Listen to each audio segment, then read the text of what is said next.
అందరికీ జేబీఎం. నేను Rajesh Mahasen. Welcome to Mahasen media. ఈరోజు మన పోసాని కస్టమర్లు వచ్చాడండి. అతనికి ఏదో నీరసంగా అనారోగ్యంగా ఉన్నాడట ఇన్ని రోజులని. అదే ఏంటబ్బా ఈ మధ్య వచ్చి మొరగట్లేదేంటా అనుకున్నాను. అయితే నీరసంతోనే వచ్చి మొరుగుతున్నాడట. ఒకసారి ఆయన పెట్టండి. నేను ఒక 4 నెలల నుంచి ఆల్మోస్ట్ బెడ్ మీద ఉన్నా. అయ్యో, గొంతుకి ఆపరేషన్ జరిగింది, మాట్లాడలేని పరిస్థితి. అన్న ఇలాగ అంటున్నానని ఏమనుకోకు, క్షమించు నన్ను.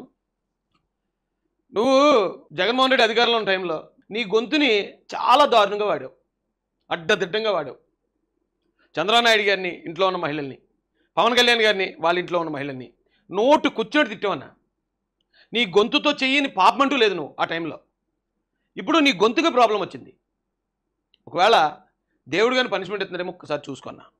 నువ్వు అబద్ధాలు చెప్పేటప్పుడు, వక్రీకరించి మాట్లాడేటప్పుడు, ఒకవేళ నీకు వచ్చిన పనిష్మెంట్ నేను ఇలాంటి తప్పుడు మాటలు మాట్లాడుతున్నా గొంతు, ఇలాంటి పాపపు మాటలు మాట్లాడుతున్నా గొంతు, అందుకే ఒకవేళ దేవుడు ఏమన్నా పనిష్మెంట్ ఇస్తున్నారేమో అని ఒకసారి ఆలోచించుకున్నా. నువ్వు ఆరోగ్యంగా ఉండాలి, కలకాలం నీ పిల్ల పాపలతో సంతోషంగా ఉండాలని మనస్ఫూర్తిగా కోరుకుంటున్నాను. మనం మాట్లాడేవాడు దానికి ఒక అర్థం ఉండాలి. నువ్వు మాట్లాడేటప్పుడు అటువైపు న్యాయం ఉండాలి. న్యాయాన్ని అన్యాయంగా వక్రీకరించాలని ట్రై చేయకు. నువ్వు ఒక మంచి రైటర్వే, మంచి యాక్టర్ కూడా, బాగా నటిస్తావు, బాగా రాస్తావు డైలాగులు. కానీ తప్పుడు పనులకు ఉపయోగించావు అనుకో చాలా నష్టపోతావు అన్నా. దేవుడు ఇప్పుడు చూత్తూరుగా జగన్మోహన్ రెడ్డి లాంటి చూసావా, తిప్పి కూడా పిప్పి చేసి పారేసాడు. దేవుడితో పెట్టుకోకండి అన్న. మనం ఏదో పాపాలు చేస్తున్నాం, అటువైనా మాట్లాడుతున్నాం, నడిచిపోద్ది అనుకోకండి. పరిస్థితి ఇప్పుడే కొంచెం నా గొంతు వస్తూ ఉంది. అయినా ఇంకా 1 month 1.5 month ట్రీట్మెంట్ చేసుకోవాలి. కానీ నేను ఈ 3-4 రోజుల నుంచి నారా చంద్రబాబు నాయుడు గారు మాట్లాడుతున్న మాటలు నేను విని నాకేమాత్రం శక్తి లేదు. అయినా శక్తికి తెచ్చుకో అన్న, గ్రహించండి. జగన్ కోసం పనిచేసిన వాళ్ళు చాలామంది జైలుకు పోయారు, చాలామంది పరారీలో ఉన్నారు. ఎందుకు నేను కాక మొన్న కొడాల నానిని, వల్లభనేని వంశీ ఓ ప్రెస్ మీట్కి ఎంతో బ్రతులాడుతూ వచ్చారంట వాళ్ళు. మళ్ళీ ఇప్పుడు వెళ్ళి ఆలయాలకి శుద్ధి కార్యక్రమం చేయాలని ఏదో ఒక ప్రోగ్రామ్ ఇచ్చారు వైసీపీ వాళ్ళు. వాళ్ళిద్దరు లేరు. ఏర్రా బాబు మీరంటే అప్పుడు హైదరాబాద్ జంపు, మేము రామరావు బాబు నమస్కారం అన్నారంట అక్కడి నుంచి. అంటే మంత్రులు, ఎమ్మెల్యేలు, ఎంపీలు జైల్లో ఉండటం, పరారీలో ఉండటం, ఆ ఎవడో ఎంప్లాయట ఎక్కడ ఢిల్లీ కంటోన్మెంట్లో దాక్కున్నట్టు పోయి, కొంతమంది మీలాగా అనారోగ్యంతో బెడ్ మీద పడిపోయారు. ఇదంతా ఒక శాపం, గుర్తించండి మీరు. వైసీపీ చేసిన పాపాలకి ఆ వైసీపీని సపోర్ట్ చేసిన ప్రతి ఒక్కడికే శాపం తగులుతుంది. ఇప్పుడు కానీ మీరు తెలుసుకోకపోతే మిమ్మల్ని ఎవడో మార్చలేడు. ఇక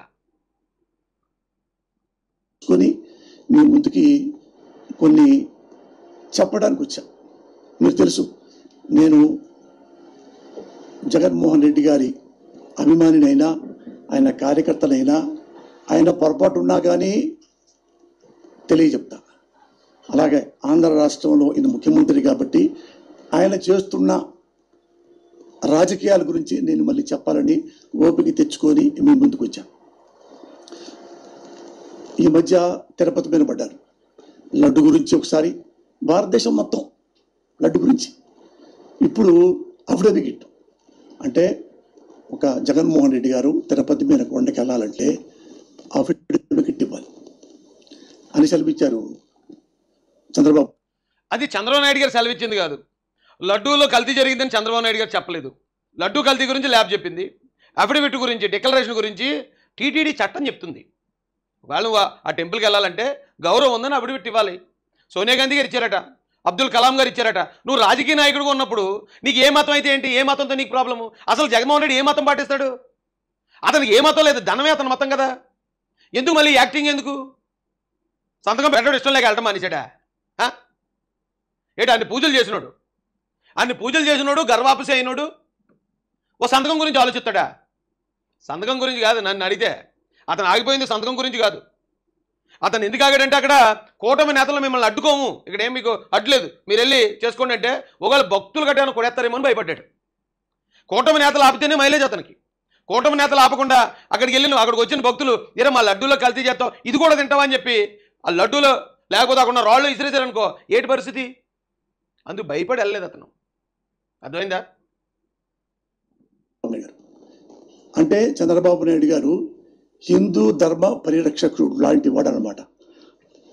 అది మీకు చెప్పదా? ఎందుకంటే నారా చంద్రబాబు నాయుడు గారు హిందూ ధర్మాన్ని ఎంత గొప్పగా పవిత్రంగా పరిరక్షిస్తాడో ఒక 2 మాటల్లో ఆయన మాటల్లో విందాం. ఒకసారి పెట్టండి.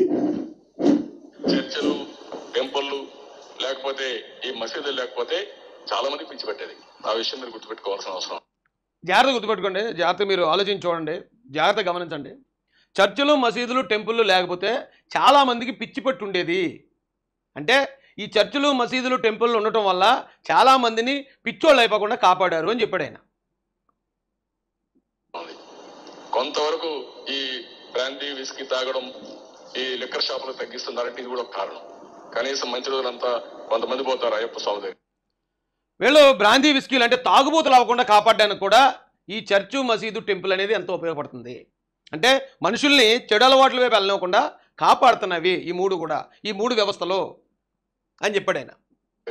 ఈ 40 రోజులు ఏమి తాగకూడదు, నిష్టగా ఉండాలి. అంటే 40 days కన్జంప్షన్ తగ్గిపోయింది. కొంతమంది స్వామాలు వేస్తారు, చక్కగా 40 రోజులు నిష్టగా ఉండాలి కాబట్టి ఈ 40 రోజులు కూడా ఏం తాగకుండా ఉంటారు అని చాలా మంచిగా చెప్పాడండి ఆయన. అయితే ఈయనకి మరి దాన్ని కూడా టర్న్ చేసి చెప్పడం కదా అలవాటు. ఆ టర్న్ చేసి చెప్పడం వల్ల ఆయన ఆల్రెడీ పనిష్మెంట్లో ఉన్నాడు. పనిష్మెంట్ తీసుకుంటున్నా ఆయనకి అర్థం కావట్లే. ఇంకా దాన్ని అతను ఎలా చెప్తాడు చూడండి, చాలా గొప్పగా చెప్పారు ఆయన. చర్చు, మసీదు, టెంపుల్ అనే వ్యవస్థలో ప్రజల్ని తప్పుదో పట్టనివ్వకుండా, పిచ్చోళ్ళు అయిపోనివ్వకుండా, తాగుబోతులు అయిపోనివ్వకుండా కాపాడుతున్నాయి. ఈవెన్ 40 రోజులు మాల్లో ఉన్నప్పుడు చాలా నిష్టగా ఉంటారు, ఒకవేళ తాగుడు అలవాటు ఉన్న వాళ్ళు కూడా అప్పుడు తాగరు అని ఆయన చెప్తే ఈయన ఏమంటాడు చూడండి. అయితే ఇది కొత్త మాట అన్నారు.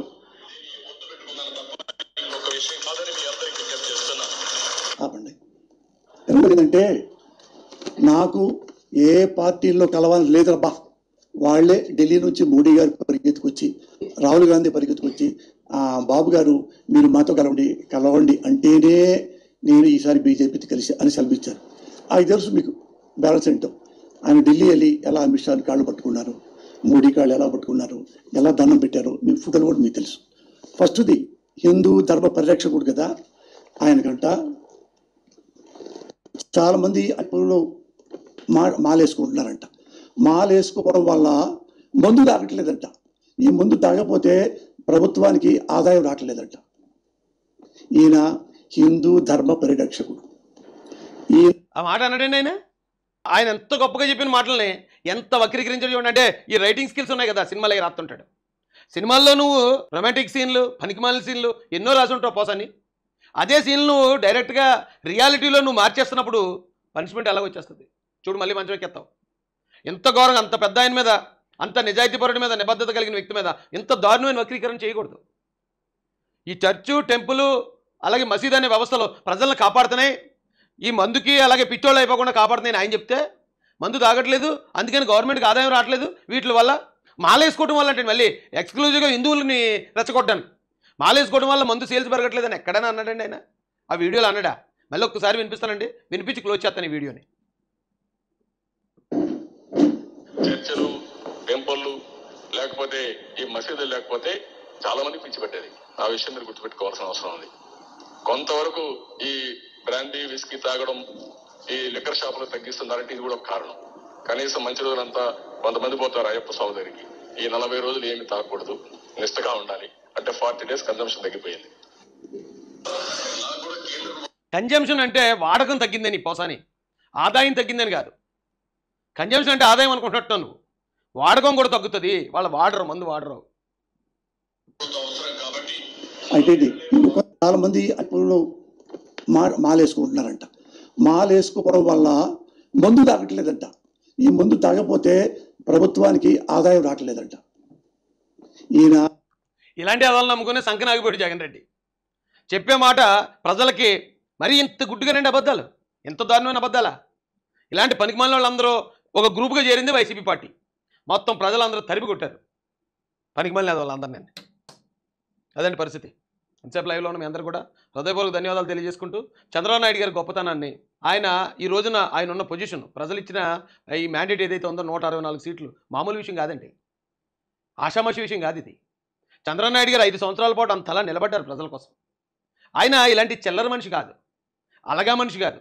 వాళ్ళ దగ్గరికి వెళ్ళి వాళ్ళ మాట, వీళ్ళ దగ్గరికి వచ్చి వీళ్ళ మాట మాట్లాడే మనిషి కాదు. ఏదైనా ఉంటే ముక్కుసూటుగా ఒక మాట మాట్లాడతాడు. ఏ మాట అయితే మాట్లాడాడో ఆ మాట మీద నిలబడతాడు ఆయన. ప్రజలు కూడా అర్థం చేసుకున్నారులేండి. అయినా కూడా చెప్పాలి కదా. ఇప్పుడు వీడు వచ్చి డైరెక్ట్గా ఇంతలో వక్రీకరించి చేస్తున్నాడు, డైరెక్ట్ పేషెంట్ బెడ్ మీద నుంచి వచ్చి మరి పేషెంట్ బెడ్ మీద పడుకోబెట్టినా కూడా దేవుడు ఇంకా ఇలాంటి వాళ్ళకి బుద్ధి రాలేదంటే మరి ఏం చేస్తామండి?